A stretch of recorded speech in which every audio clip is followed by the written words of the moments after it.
नमस्कार दोस्तों, मेरा नाम है AK उपाध्याय और आप देख रहे हैं गुरुजी IAS को। ये हमारी सीरीज पॉलिटी की चल रही है जिसमें हम पहले से ही ऑलरेडी प्रेसिडेंट के यानी भारत के राष्ट्रपति के संबंध में 2 वीडियो अपलोड कर चुके हैं।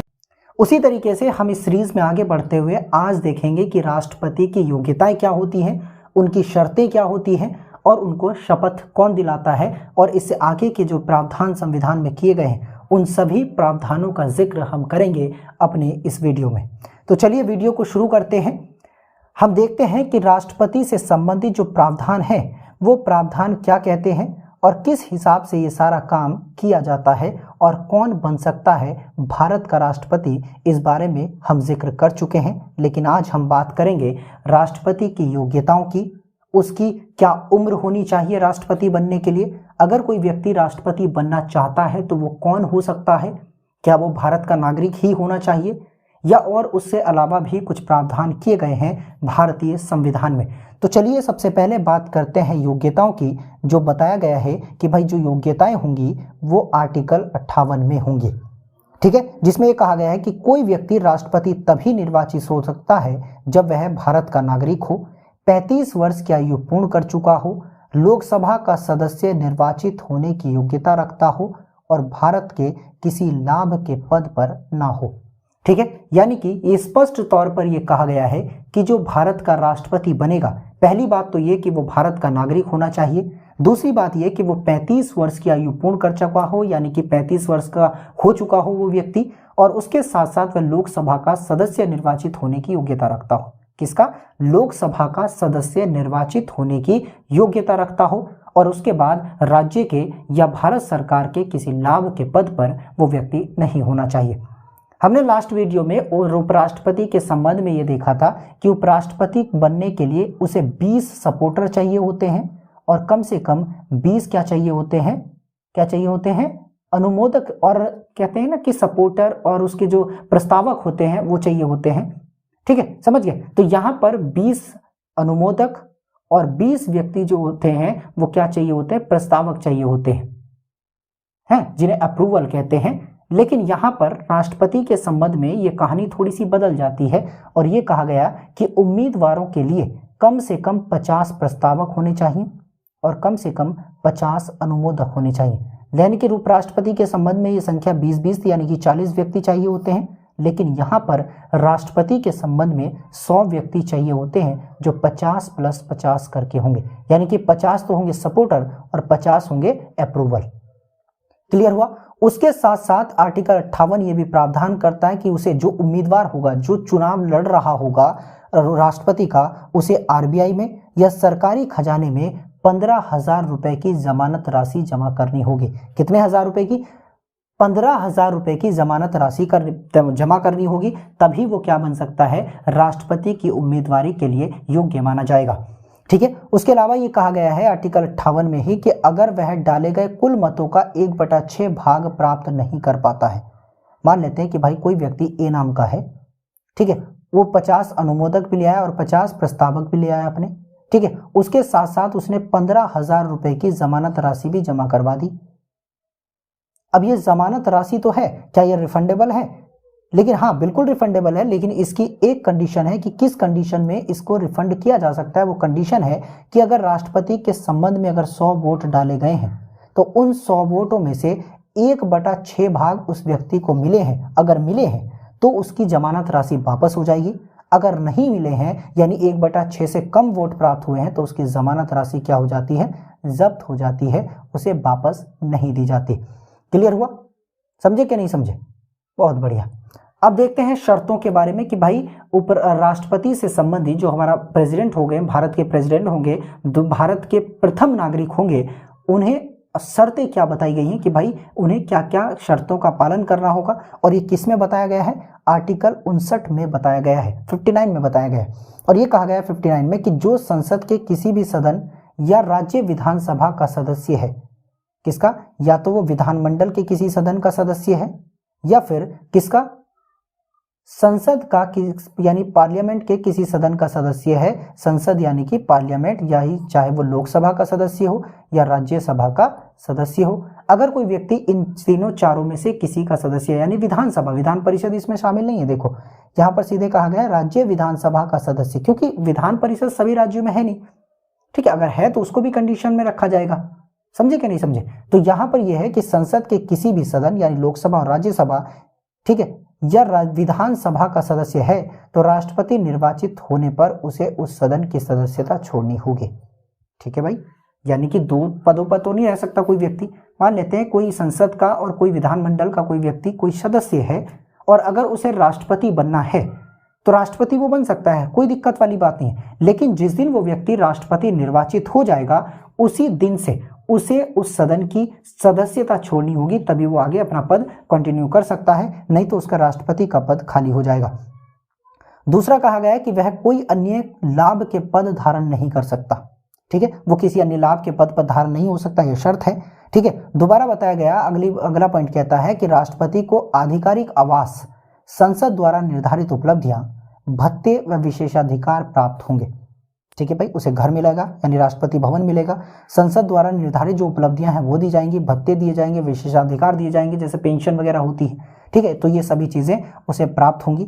उसके अलावा कहा गया है कि उसके निर्धारित उपलब्धियां व भत्ते उसकी पदावधि के दौरान कम नहीं किए जाएंगे, समझे, कि चाहे कुछ भी हो जाए किसी भी कंडीशन में उसका जो भत्ता है, उसकी जो सैलरी है या पदावधि के दौरान कम नहीं किए जा सकते। यानी ये नहीं कहा जा सकता कि भाई इस महीने आपको 10,000 रुपये मिल रहे हैं तो अगले महीने हम आपको 5,000 रुपये देंगे, ऐसा नहीं हो सकता। अगर 10 मिल रहे हैं तो 10 ही मिलेंगे, 20 मिल रहे हैं तो 20 ही मिलेंगे, कम नहीं किया जा सकता, ठीक है भाई। चलो आगे बढ़ते हैं, देख लेते हैं भाई क्या सीन है। अरे दोस्तों समझ में आ रहा है? अगर आ रहा है तो ज़रूर चैनल को सब्सक्राइब कर लें, वीडियो को शेयर कर दें, ठीक है। इसी तरह की वीडियो लाते रहेंगे हम समय समय पर।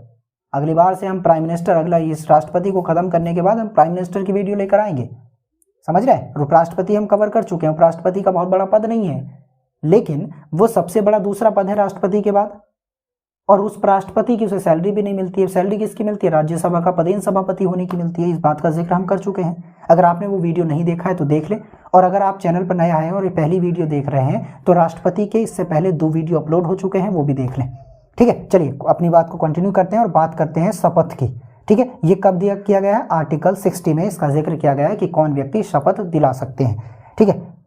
पहला कहता है कि सर्वोच्च न्यायालय के मुख्य न्यायाधीश द्वारा राष्ट्रपति को शपथ दिलाई जाएगी।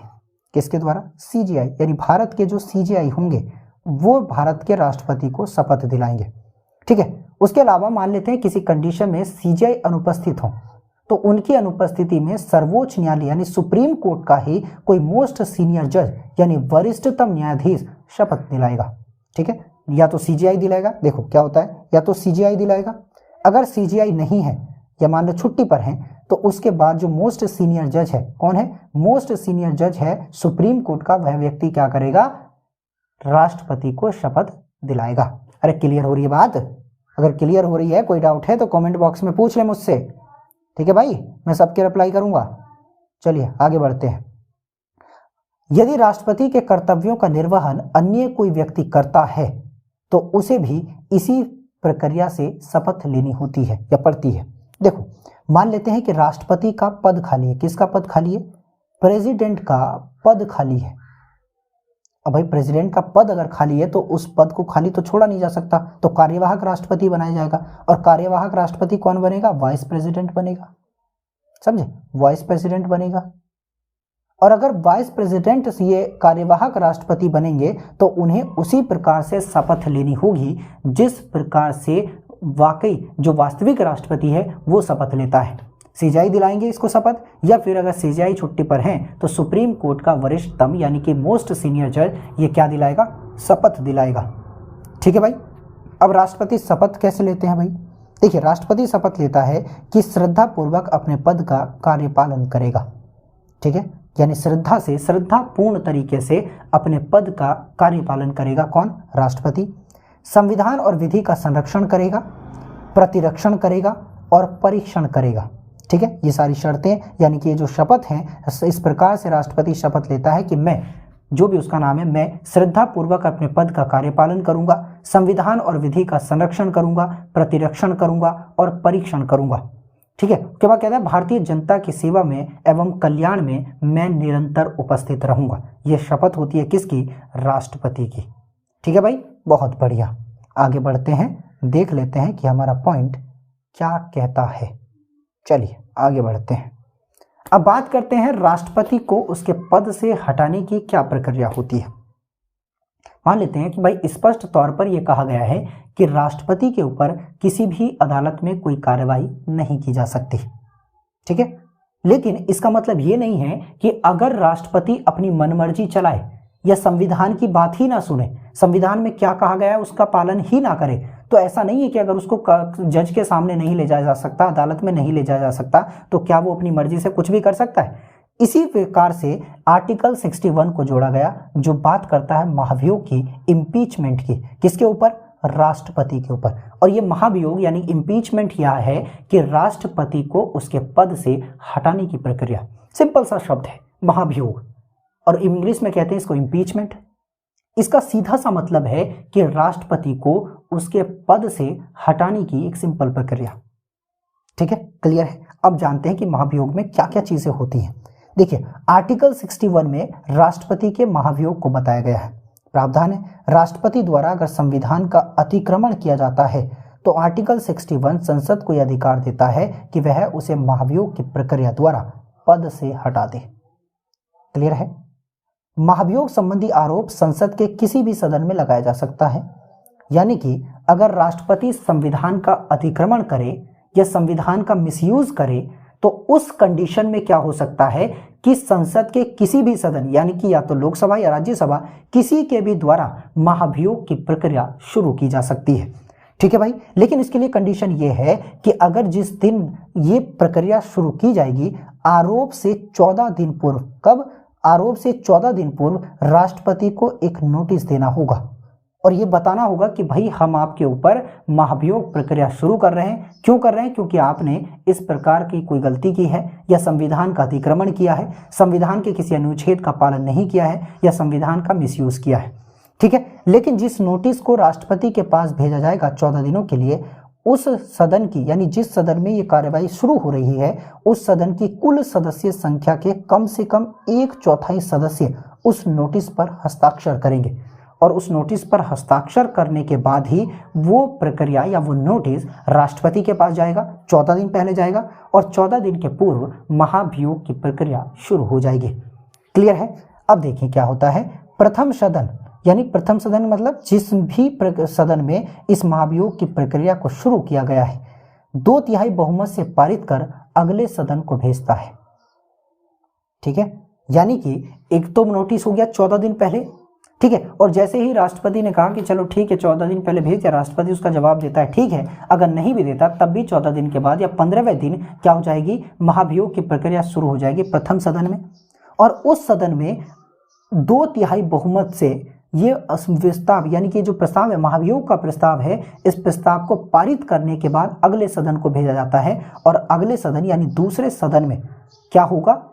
आरोपों की जांच की जाएगी कि भाई राष्ट्रपति के ऊपर जो आरोप लगाए हैं क्या वो सही हैं, इस बात की जानकारी होगी, कराई जाएगी।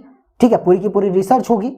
अब देखिए, किसी भी तरीके से कानून बनने की प्रक्रिया मैं आपको समझा देता हूं कि विधेयक को बिल कहते हैं या प्रस्ताव ले ले कुछ भी ले ले। ठीक है, इस बिल को पेश किया जाएगा या तो लोकसभा में किया जाएगा या फिर राज्यसभा में किया जाएगा। ठीक है, उसके बाद यहां से पारित होने के बाद ये अगले सदन में जाता है। अगर पहला सदन इसका लोकसभा है तो दूसरा सदन इसका क्या होगा? राज्यसभा होगा। अगर पहले राज्यसभा में पेश हुआ था तो ये लोकसभा में पेश होगा। उसके बाद यहां से भी पारित होने के बाद क्या होगा? ये जाएगा प्रेसिडेंट के पास। आगे कहा गया कि दूसरे सदन में राष्ट्रपति अपना पक्ष रखते हैं। क्या करते हैं भाई? पहले सदन से तो पारित हो गया, दूसरे सदन के पास जब ये गया तो एक तो आरोपों की जांच होगी और दूसरे सदन में ही राष्ट्रपति को अपना पक्ष रखने की बात की जाती है कि भाई आप बताएं कि आपने गलती की है कि नहीं की है या अपने बचाव में आप कुछ कहना चाहते हैं। ठीक है, अगर दूसरा सदन मान लेते हैं इन सब पक्ष सुनने के बाद, राष्ट्रपति की बात सुनने के बाद अगर दूसरा सदन ये आरोप सही पाता है यानी ये तय कर देता है कि भाई ये आरोप क्या है, राष्ट्रपति के ऊपर बिल्कुल सही तरीके से लगाए गए हैं, इनमें कोई गलती नहीं है, तो दूसरा सदन भी इस प्रस्ताव को 2/3 बहुमत से पारित करेगा। ठीक है, और 2/3 बहुमत से पारित जैसे ही ये हो जाएगा, उसके बाद यानी उसी समय महाभियोग प्रक्रिया पूरी हो जाती है। क्या हो जाती है? महाभियोग प्रक्रिया पूरी हो जाती है। ठीक है, और प्रस्ताव पारित होने की तारीख से ही राष्ट्रपति को पद से हट जाना होता है। ठीक है, यानी कि जिस तारीख में राष्ट्रपति के ऊपर महाभियोग प्रस्ताव दोनों सदनों से पारित हो जाता है, उसी तारीख से राष्ट्रपति को अपना पद खाली करना होता है, अपना पद छोड़ना होता है। ठीक है, फिर इस महाभियोग प्रक्रिया में कुछ लोग तो शामिल होंगे, यानी कौन बताएगा, कौन पारित करेगा इस महाभियोग को, कौन पेश करेगा। ठीक है, तो महाभियोग प्रक्रिया में शामिल होने वाले सदस्य देखते हैं तो केवल संसद के दोनों सदनों के निर्वाचित एवं मनोनीत सदस्य, दोनों सदस्य, निर्वाचित भी और मनोनीत भी, दोनों सदस्य इस प्रक्रिया में भाग लेते हैं। ठीक है, राष्ट्रपति के निर्वाचन में जब राष्ट्रपति बनाया जाता है तो मनोनीत सदस्य भाग नहीं लेते। कौन कौन लेते हैं? सिर्फ निर्वाचित सदस्य। लेकिन यहाँ पर मनोनीत और निर्वाचित दोनों प्रकार के सदस्य भाग लेते हैं। इसमें विधानसभाओं का कोई सदस्य शामिल नहीं होता है, चाहे वो यूटीज का हो या वो राज्यों का हो। ठीक है, क्लियर है? आगे बढ़ते हैं कि आगे राष्ट्रपति के बारे में क्या कहा गया। देखिए, राष्ट्रपति प्रथम नागरिक है। ठीक है, और राज्य की यानी भारत की पूरी वास्तविक शक्तियां राष्ट्रपति में निहित होती हैं। लेकिन राष्ट्रपति क्या कार्यपालिका कह सकते हैं कि कार्यपालिका शक्ति राष्ट्रपति के हाथों में होती है। लेकिन राष्ट्रपति जो होते हैं अपनी शक्तियों का प्रयोग नहीं करते, वो अपनी शक्तियों का प्रयोग किसी दूसरे के माध्यम से, प्रधानमंत्री और उसकी मंत्री परिषद के माध्यम से करते हैं। लेकिन राष्ट्रपति को कुछ ऐसी शक्तियां भी हैं जो अपने महत्वपूर्ण यानी संवैधानिक पदों पर कुछ व्यक्तियों को नियुक्त कर सके, जिनमें से पहला आता है कि प्रधानमंत्री की नियुक्ति राष्ट्रपति द्वारा की जाती है और संघ के अन्य मंत्रियों की नियुक्ति भी राष्ट्रपति द्वारा ही करते हैं। ठीक है, ये जो अन्य मंत्री हैं, इन मंत्रियों की नियुक्ति राष्ट्रपति तो करेंगे लेकिन प्रधानमंत्री की सलाह पर करेंगे। ठीक है भाई, आगे कहा गया जो महान्यायवादी होगा, अटॉर्नी जनरल होगा, उसकी नियुक्ति भी कौन करेगा? राष्ट्रपति करेगा। नियंत्रक एवं महालेखा परीक्षक यानी कैग, उसकी नियुक्ति भी कौन करेगा? राष्ट्रपति करेंगे। सुप्रीम कोर्ट और हाई कोर्ट के न्यायाधीशों की नियुक्ति राष्ट्रपति के द्वारा की जाएगी। ठीक है, मुख्य चुनाव आयुक्त एवं अन्य चुनाव आयुक्तों की नियुक्ति भी कौन करेगा? राष्ट्रपति करेगा। उसके साथ साथ संघ लोक सेवा आयोग यानी यूपीएससी के अध्यक्ष और उसके सदस्यों की नियुक्ति भी राष्ट्रपति द्वारा की जाती है। ठीक है, राज्य के राज्यपालों की नियुक्ति राष्ट्रपति करता है। उपराज्यपाल जो कि उसमें होते हैं, यूटीज में होते हैं, उपराज्यपाल की नियुक्ति भी राष्ट्रपति करता है। और प्रशासक जो होते हैं उसकी नियुक्ति भी राष्ट्रपति द्वारा की जाती है। ठीक है, वित्त आयोग यानी फाइनेंशियल कमीशन के अध्यक्ष और सदस्यों की नियुक्ति भी कौन करता है? राष्ट्रपति करते हैं। राष्ट्रपति की कुछ अन्य शक्तियां भी हैं, प्रावधान भी हैं, जैसे विधायी शक्तियां हैं, कार्यपालिका शक्तियां हैं। ठीक है, उसके साथ साथ वीटो पावर्स है राष्ट्रपति की। एक वीडियो हमारा और आएगा जिसमें हम राष्ट्रपति को पूर्ण तरीके से समाप्त कर देंगे, इस टॉपिक को राष्ट्रपति के। ठीक है दोस्तों, मैं इसलिए नहीं लेके आ रहा हूँ एक साथ कि यार कहीं पर ये वीडियो लंबा ना हो जाए। ठीक है, मैं ज़्यादा वीडियो लंबा करना नहीं चाहता। हमें 2-3 बार वीडियो को देख लेंगे तो आराम से हमारा टॉपिक बिल्कुल क्लियर हो जाएगा। आप चाहे एसएससी के लिए पढ़ रहे हो, वनडे के लिए पढ़ रहे हो, ठीक है, यूपीएससी के लिए पढ़ रहे हैं तो यूपीएससी के लिए भी आपको ये जानकारी होनी चाहिए। ठीक है, कॉन्सेप्चुअल क्या है, कॉन्सेप्चुअल चीज़ें हम आपको बताएंगे कि भाई महाभियोग प्रक्रिया क्यों रखी गई राष्ट्रपति के लिए। ठीक है, राष्ट्रपति के साथ साथ ये क्यों रखा गया कि एक ही व्यक्ति भारत का राष्ट्रपति होगा। अगर मान लो ये भी कार्य नहीं छोड़ दें हम, तो कार्यपालिका शक्तियां राष्ट्रपति को दी गई हैं। यानी कि सीधे तौर पर स्पष्ट है कि हेड ऑफ द स्टेट और हेड ऑफ द गवर्नमेंट दोनों अलग अलग होते हैं भारत में। ये सुनो, देखिए अमेरिका में क्या है कि हेड ऑफ द स्टेट और हेड ऑफ द गवर्नमेंट एक ही व्यक्ति होता है, वो है राष्ट्रपति। लेकिन हमारे यहाँ पर ये दोनों अलग हैं। हेड ऑफ द स्टेट कौन है? राष्ट्रपति है। लेकिन head of the government PM है। सरकार को कौन हैंडल करते हैं? पीएम करते हैं। और पीएम की इच्छा से ही राष्ट्रपति या पीएम की सहायता से ही, उसकी मंत्री परिषद की सहायता और सलाह से ही राष्ट्रपति काम करते हैं। ठीक है, तो दोस्तों ये था हमारा वीडियो। अगले वीडियो में हम देखेंगे कि राष्ट्रपति की शक्तियां कौन कौन सी प्रमुख शक्तियां हैं, क्षमादान शक्तियां हैं कि राष्ट्रपति किसको फांसी से हटा सकता है, किसको फांसी की सजा से माफ़ी दे सकता है। इस बात का जिक्र हम अगली वीडियो में करेंगे। दोस्तों अगर वीडियोज़ आपको पसंद आ रही हैं तो चैनल को सब्सक्राइब करना ना भूलिएगा। ठीक है, और मुझे बताओ यार कि तुम्हारी समझ में चीज़ें आ रही हैं कि नहीं आ रही हैं। ठीक है, पढ़ो तो सही कम से कम। देखो टीचर का क्या मामला है, टीचर आपको समझाएगा, बेहतरीन तरीके से समझाएगा टीचर। ठीक है, लेकिन हर टीचर पर आपको विश्वास करना होगा। आपको ये देखना होगा कि टीचर का पढ़ाया हुआ, कौन से टीचर का पढ़ाया हुआ किस एग्जाम में आ रहा है, आ भी रहा है कि नहीं आ रहा है। ठीक है, अगर इसमें से जो मैं पढ़ा रहा हूँ, अगर इसमें से आपका क्वेश्चन बाहर चला जाए तो मुझे आगे बता देना कि भाई ये क्या चीज़ है। इसी के साथ साथ जो जब राष्ट्रपति का टॉपिक कवर हो जाएगा तो राष्ट्रपति के आपको क्वेश्चंस भी मैं पढ़ाऊंगा, पूरे राष्ट्रपति से संबंधित क्वेश्चंस आपके सामने डाल दूंगा। ठीक है, तो बस मैं ये चाहता हूँ कि आप लगे रहें, जुड़े रहें हमसे। ठीक है, जुड़ेंगे तो हमारा भी मनोबल बढ़ेगा, है ना, हम भी नए नए वीडियोस लेकर आएंगे। सब्सक्राइब कीजिए गुरु ज्ञान चैनल को और बेल आइकन दबाइए लेटेस्ट वीडियो सबसे पहले देखने के लिए।